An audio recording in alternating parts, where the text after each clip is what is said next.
Hello. It is now 15-16 hours post vacation, and I initially wanted to film a what I'm bringing on my vacation kind of diary entry, but alas, I didn't have the time, so we are doing a what I brought and what I actually worked on, because I feel like that is probably even more interesting. And we got this here. Oh Lord. And I'm noticing I'm missing something on my back.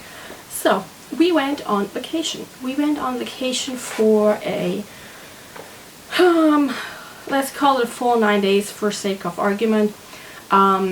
Clearly the night before and the night after not included, but alas, we left early in the morning on one day and we came back late in the evening on the day we returned.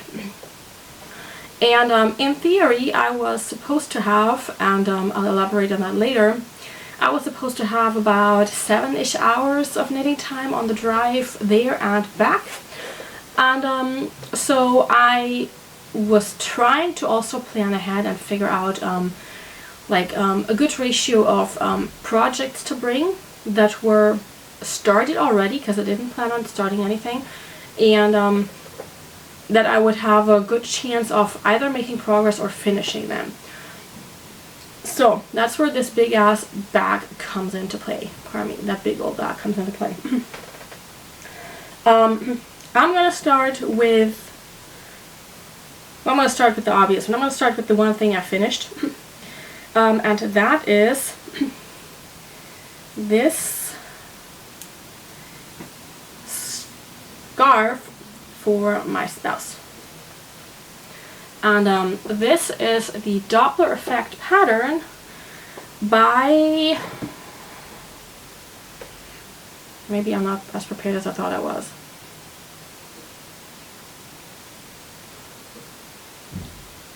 Doppler effect by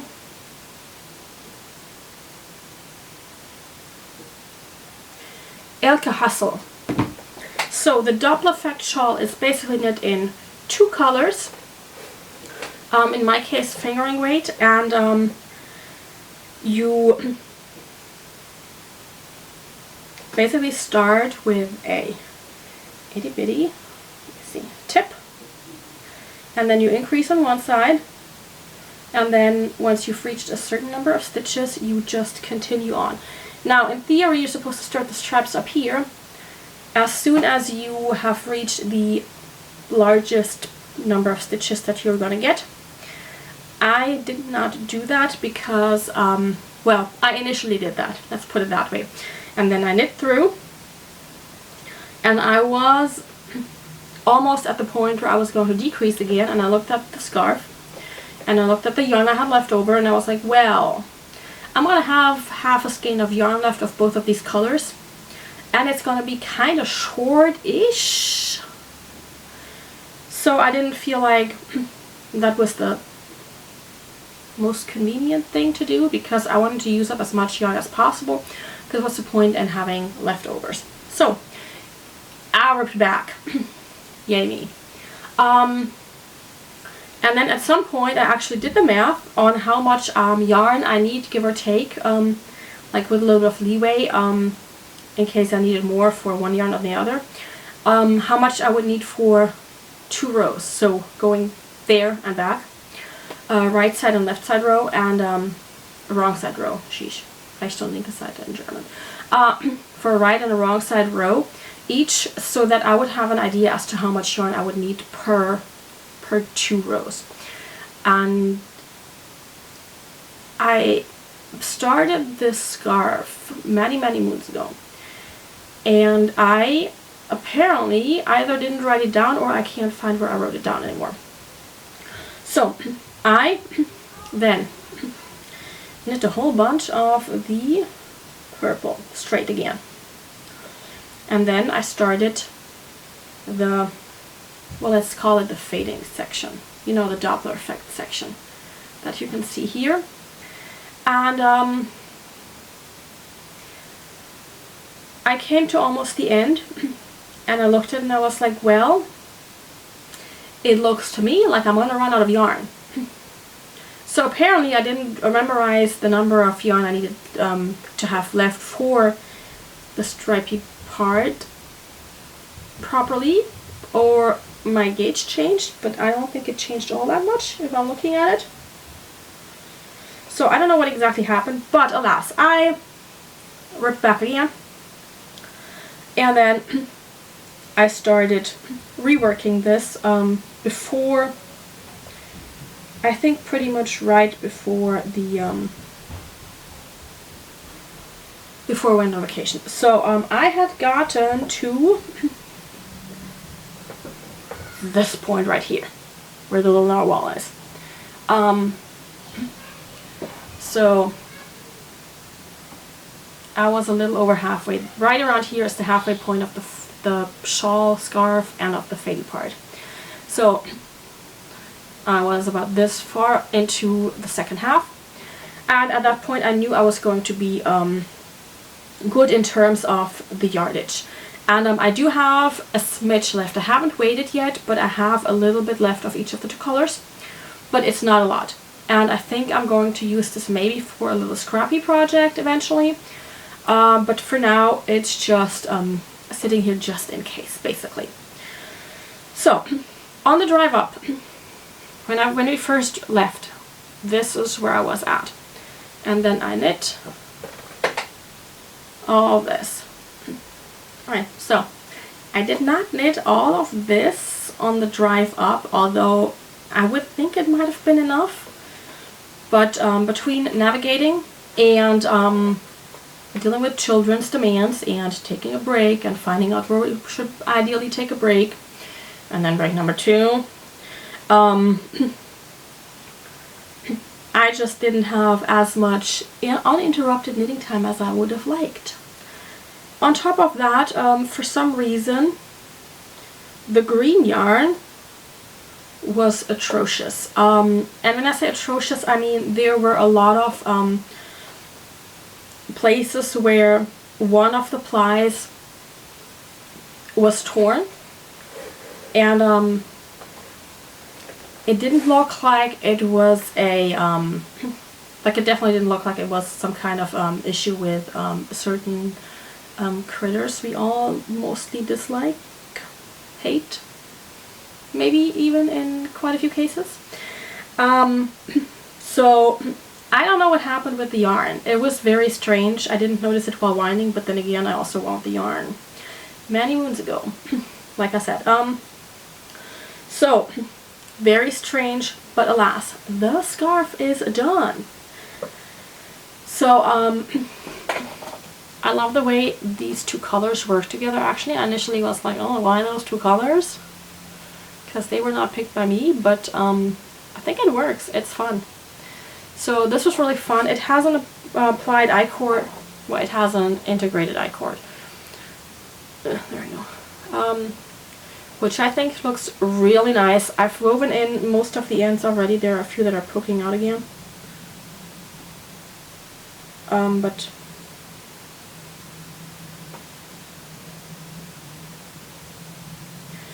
when I go to block this, I think it'll be fine, and then the Doppler effect will be done for good, finally. So this was number 1 that I brought. Then let me bring this over. I think, yeah, okay. Then I brought in this wonderful Fates Threads Garfield project bag.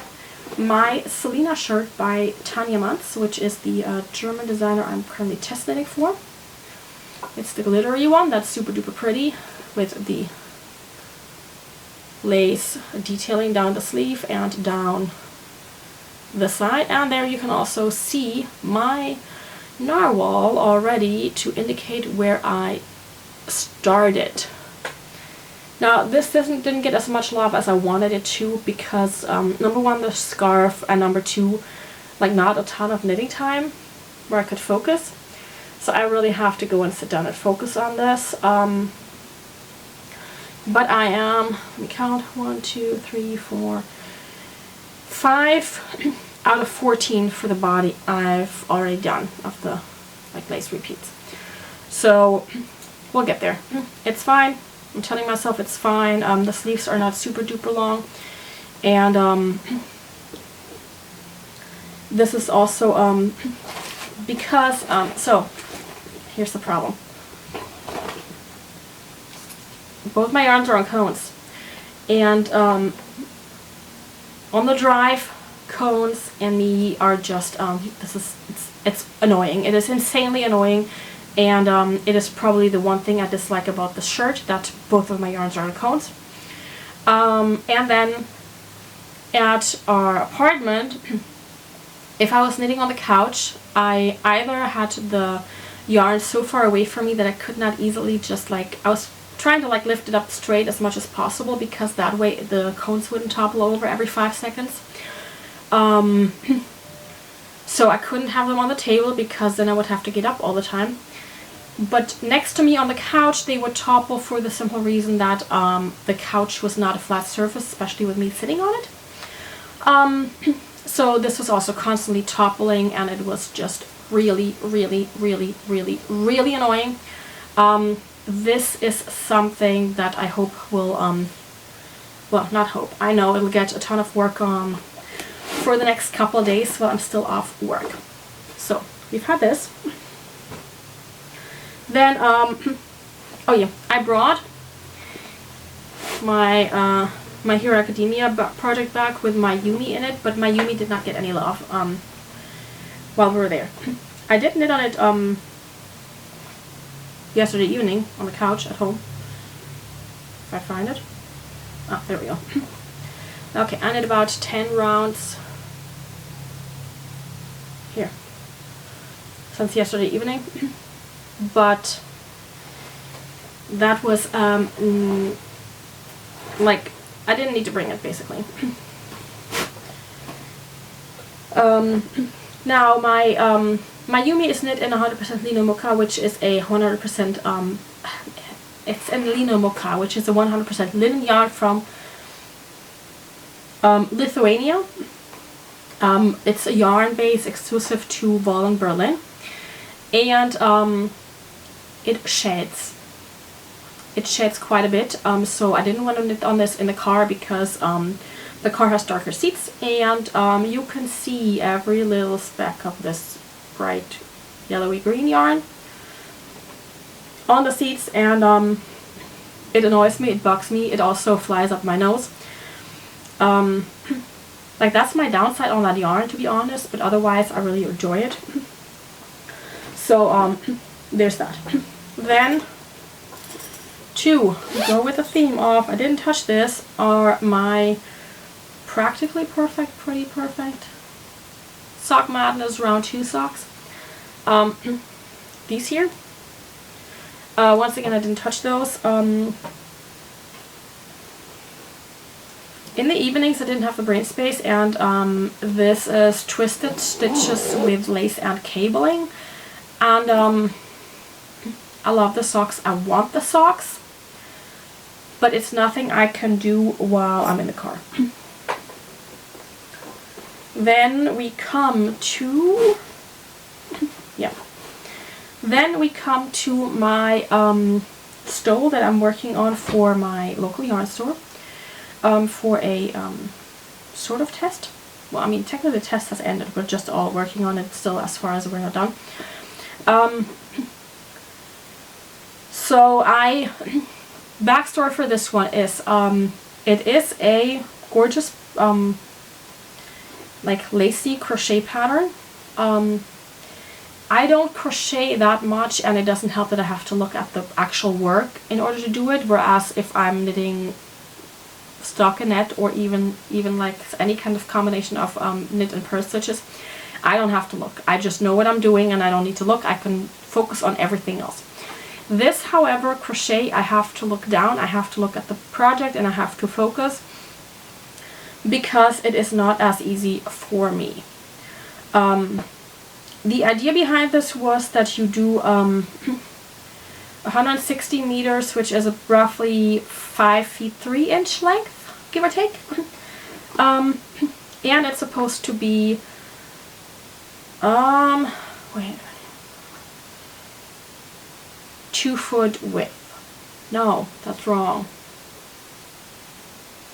60? Yeah, maybe yes. 60 centimeters. Like 3 times this. So now you've seen it. Alas. So this is a really pretty pattern. And this is the end of one ball. I'm at, if I'm stretching this, at 20 centimeters, so I would technically need 3.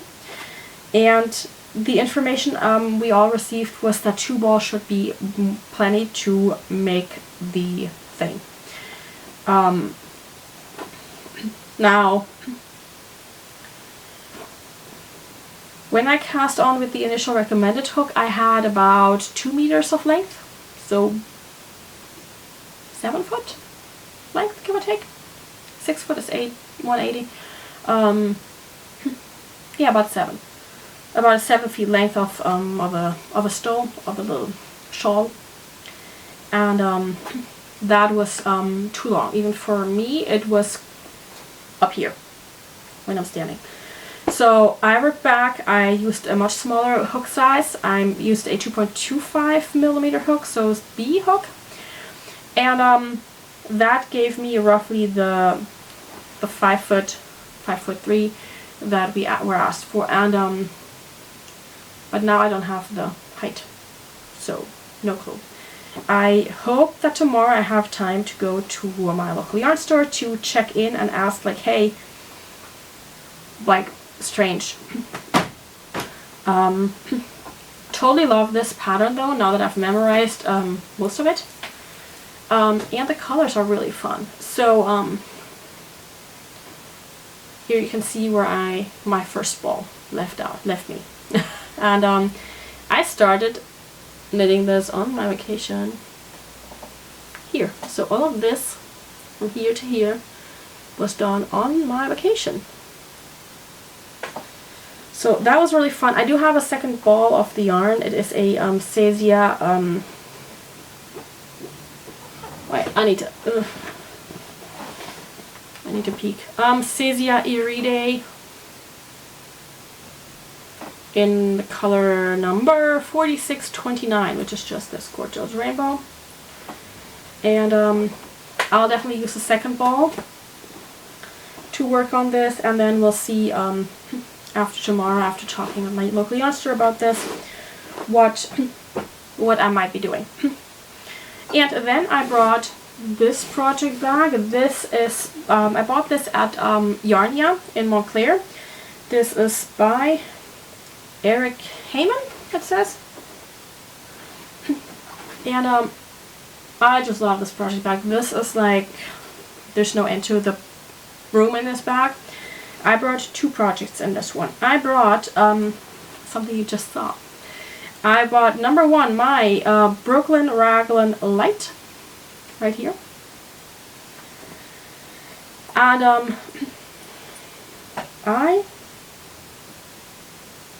where is it? Here. I didn't do a ton on that.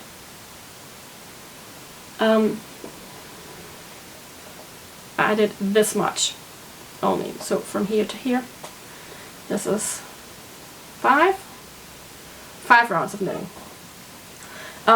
Really a pity. I was initially thinking of working on this some more on the drive home yesterday, but then somebody that shall not be named packed my, well, now it's lighter, my giant bag with all the projects in the trunk. So, and towards the bottom of the trunk. So I didn't have any knitting on the ride home for more than 7 hours because we were stuck in traffic. So, yeah. Otherwise this would have gotten quite some love yesterday. The other project I have in here is my Salty Air Tea by Samantha Guerin. This is it. You can probably not really, oh, there we go, this might work. So you can see the gorgeous lace pattern. And this one actually got a decent amount of love, if you ask me. I started up here where the rubber ducky is, and I got all the way down to here. Here's another stitch marker in it that I placed after trying it on for the first time since we had been on vacation, because I wanted to see where it ends. And I have a rough idea as to how far I want to knit from here, so I placed the stitch marker just for my own convenience, and so I wouldn't have to try it on over and over. But this has gotten quite a bit of love, and I tried it on. Maybe I will pop in a photo of me trying it on. I took like a quick selfie in the mirror, so you can see where it's at. I do like it quite a bit. I am a little further already than the pattern says to go with the body before you start the ribbing, because while this is intended to be cropped, it was very cropped on me. Let me get up. Okay, I'm wearing sweatpants because, you know. Okay, wait, here. This is my belly button.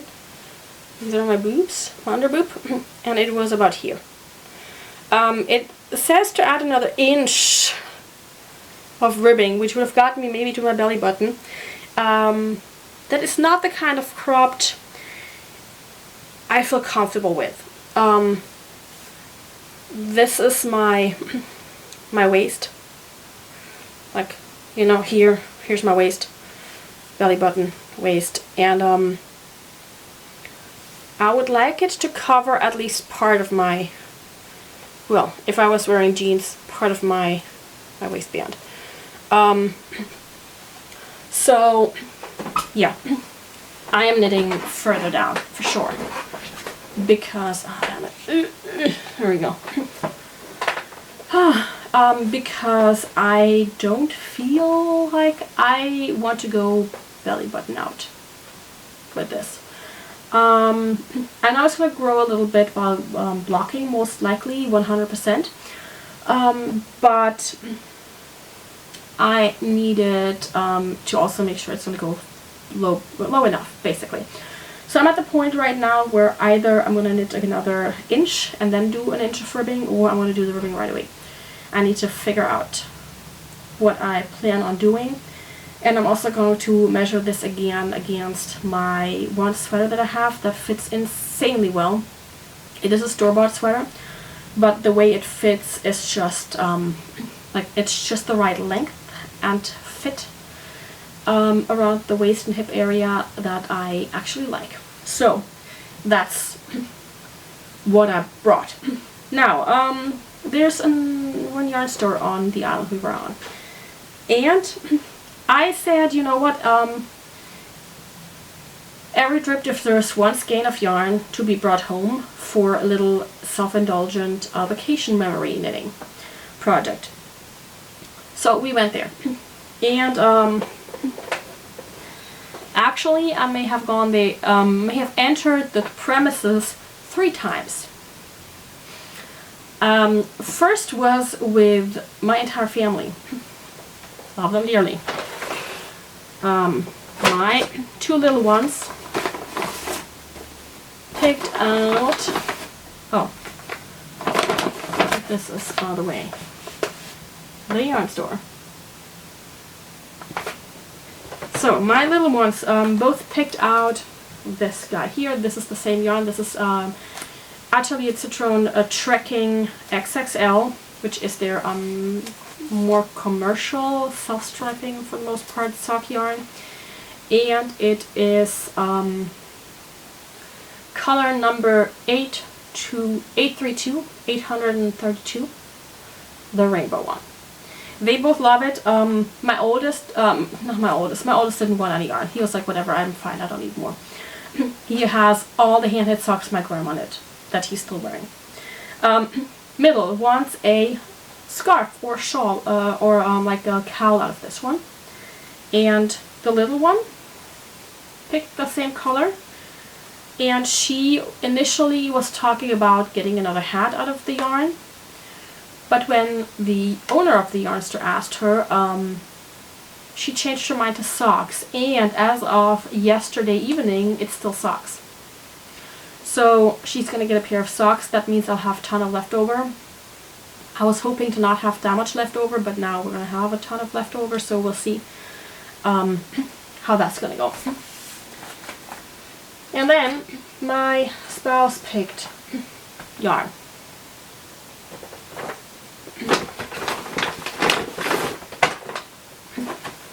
Because I had finished the scarf. So apparently they need to pick more.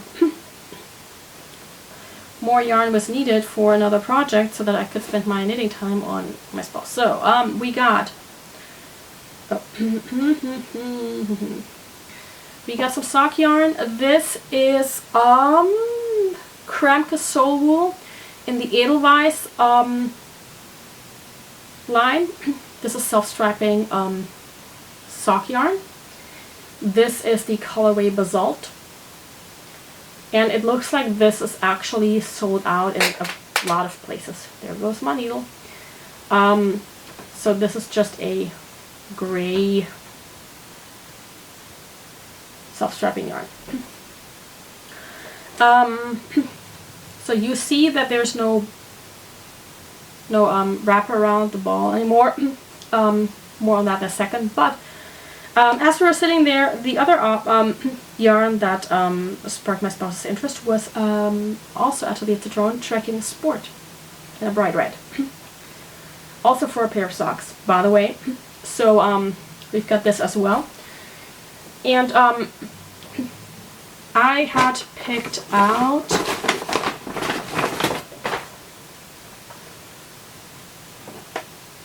this hand-dyed yarn from the yarn store. This is their sock base, so it's also fingering weight yarn. It is about 400 yards to 100 grams. It's 75% superwash merino and 25% polyamide. And for a hand-dyed yarn, this was very, very affordable. This was €12.50. But I love those colors. And I had an idea as to what I wanted to make. I wanted to make a small little shawl similar to my One Love by Joji Locatelli, which I knit up last year. Now, we pay, actually my spouse pays, we leave the yarn store, we walk a bit, and the first thing I hear walking down the road was, "Are you gonna knit my socks very soon? I really would love to have those socks very soon." I'm like, well, the only sock needles I have with me are the sock needles that are in my Sock Madness socks. I don't have needles.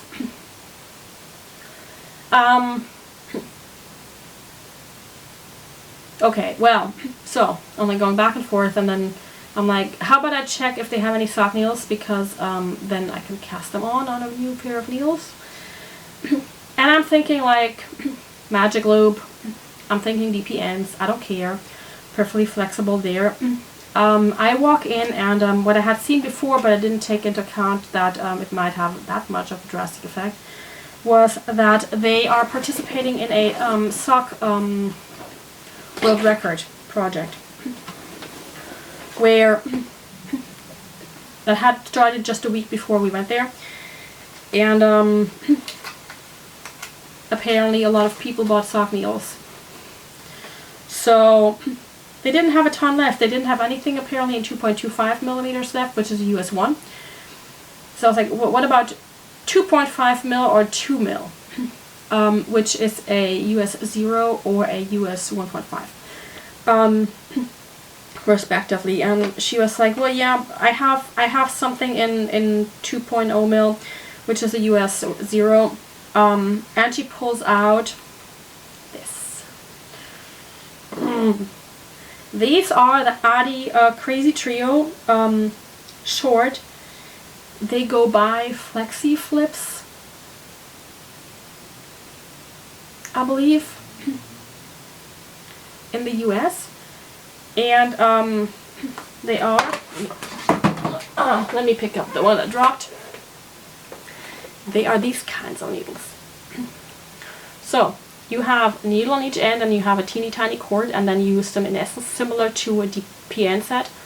Only you only have 2 needles plus 1 working needle. This is the working needle, by the way, in my case right now. And then, yeah, I've cast on the socks already, and I am, per instructions I was given, at the heel flap, because I'm definitely knitting those in. Ooh, no, no, no, no, no, no, no, no, no, no, no, don't you dare. Sorry. We have an escape artist.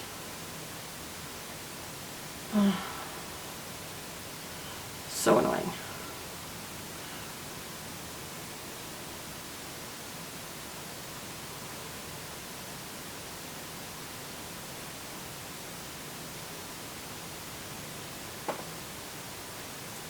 Okay. Alright, all's well again. Okay, so you have those 2 needles.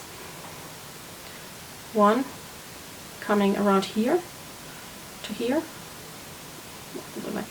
And then one coming here, around here, to up here. So, and then you don't work on any of these 2, you work off of these 2 with the 3rd. And that then gives you like a hybrid, I feel like, between DPNs and a magic loop, kind of.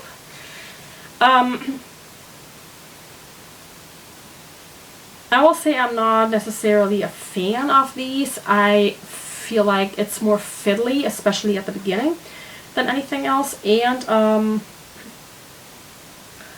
I tend to poke myself with them, and then after that, spousal socks are 72 stitches, and my own are 64. So 72 means there is not a lot of leeway on the sides, I feel like.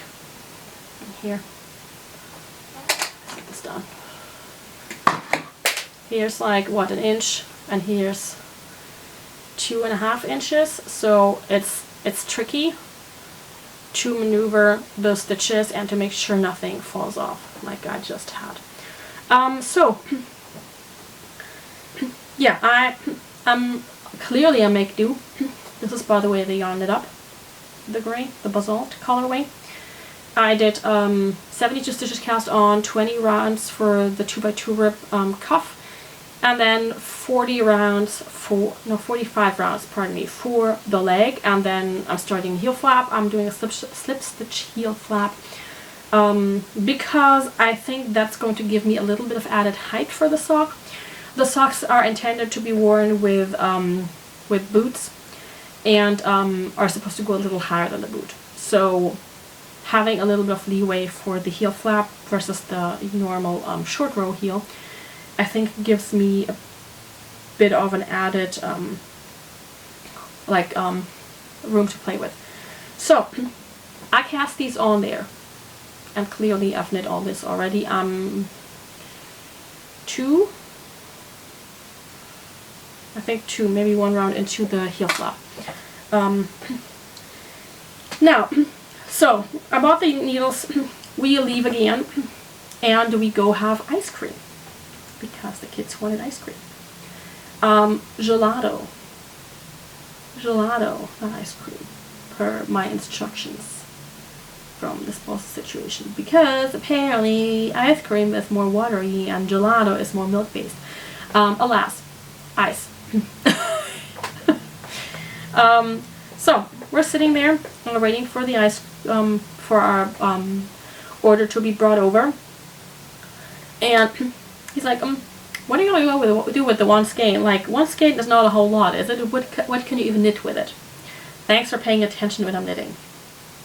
So I'm like, well, you know, and I was wearing my One Love shawl. You know, this here is 1 skein. And it worked perfectly fine. Like, well, that's kind of small though, isn't it? And I was like, are you telling me I need another skein? He's like, well, I'm not telling you need another skein, I'm just asking. And I'm like, I'm going to interpret this as you need a 2nd skein. I walked back and I got another skein. So this is technically the same colorway. Clearly we'll have to alternate, but I now have 2 skeins. That was trick number 3 to Wohlgemacht, the yarn store on the island. This is all I bought on vacation. Let me put that back in. So it's stored away. And this is also all that I have knit while on vacation. So I feel like it's a mixed bag. I've finished one thing. I've made progress, quite a bit of progress on one thing. I have knit a bit on 2 things, and I've cast on 1 thing. And then I have 2 things I didn't even touch. No, wait, I made a lot of progress on the crochet one as well. And then, yeah, the 2 things I brought that I didn't even touch. Happens. It happens. It happens. It didn't help that my knitting was in the trunk for one entire car ride of 7+ hours thanks to traffic. Actually, it was probably closer to 8 hours all in all. So, yeah, like, that's 8 hours of knitting that I will not be getting back because, you know, when am I supposed to? Alas. So, that being said, oh wait. Yes, oh yes, they are called Flexi Flips.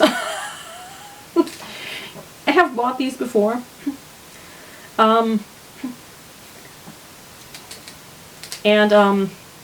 they're also in the US 0 2.0 mil. I mean, they're okay. I just feel like they're more fiddly than DPNs or Magic Loop. It is what it is. And, like, I mean, clearly, I can if I have to. Are they my favorite? No, definitely not. But I can if I have to. I can knit half a sock in, I think this was what Saturday we bought them. I cast them on in the evening and I didn't maybe like knit much. Like negligible. Then Sunday and Monday. So 2 days and 1 evening for this much plus quite a bit of other knitting, to be honest, to be very fair. So yeah, so that is, oh, one thing about the Crazy Trio is that they have, gotta give you all the info, right? They have 2 different tips, as you can maybe see. They have a more blunt tip over here, and they have a more pointy tip, a lace tip over here. And that is really fun because you can pick and choose which one you prefer on your knitting. So that's what I wanted to mention real quick, because that is actually the part that I really like about those needles. That you can actually pick and choose. You just have to look at them real quick before you start knitting with the new needle, so that you don't mix them up. But all in all, that is insanely convenient. So, that was my knitting on vacation little update, and also in essence kind of like a rundown for the last week and a half. So I'm gonna go and see if my tea is still hot. If not, maybe heat it up again, and then I will try and see if I can edit this video today before we go and see the Super Mario movie. Super Mario Galaxy, I believe. Don't quote me. And yeah, so that's all of that. And now I'm gonna go and clean up the mess I made while unpacking haphazardly my bag of projects. Alright, I will be back on another day. Maybe I'll be able to film a knitting update later tonight for my next diary entry. So, I'll see y'all. Bye!